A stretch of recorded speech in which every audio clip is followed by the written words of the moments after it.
આજ રોજ બિલિયાડા મગફળી કેન્દ્રમાંથી એક ખેડૂત ભાઈનો મને ફોન આવ્યો કે સરકારનું જીઆર જે પ્રમાણે છે કે ખેડૂતોની માંડવી 35 કિલો અને 800 ગ્રામ કોથળા સાથે જે લેવાની છે એના બદલે 36 કિલો અને 100 ગ્રામ લેવાઈ રહી છે.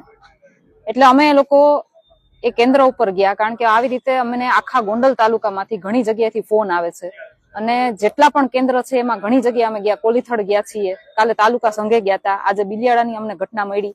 એટલે અમે લોકો જયારે ત્યાં ગયા ત્યારે અમે એ જગ્યાએ અમારો વિડીયો ચાલુ હતો, લાઈવ ચાલુ હતો ને લાઈવ ની અંદર અમે બતાવ્યું કે એ લોકો 36 કિલો અને 100 ગ્રામ અમે કાંટા ઉપર માંડવી રાખીને બતાવ્યું કે એ લોકો આટલી માંડવી ભરે છે, બરાબર. પરંતુ એ લોકોએ નક્કી કરી લીધું હતું કે બેન આવવાના છે, એને ક્યાંકથી ખબર પડી ગઈ હતી બેન આવવાના છે, એટલે ઘણા લોકોને એને ભેગા કર્યા અને અમારો વિરોધ કરાવડાયો. અમને એનો કોઈ જ વાંધો નથી, આ લોકશાહી છે, વિરોધ કરવાનો અધિકાર તમામ લોકોને છે.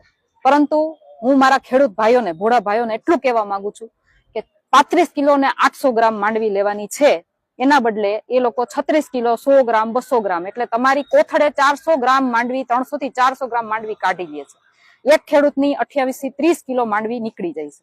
ઈ માંડવી ઈ લોકો ભેગી કરી અને આખા ગોંડલ તાલુકાની તમે 32,000 ખેડૂતોનું જે રજીસ્ટ્રેશન છે ઈ 32,000 ખેડૂતોની 30 કિલો માંડવી લેખે તમે હિસાબ કરો ને, એટલે આખા ગોંડલ તાલુકામાંથી આ કડદો થાય છે 7 થી 8 કરોડનો.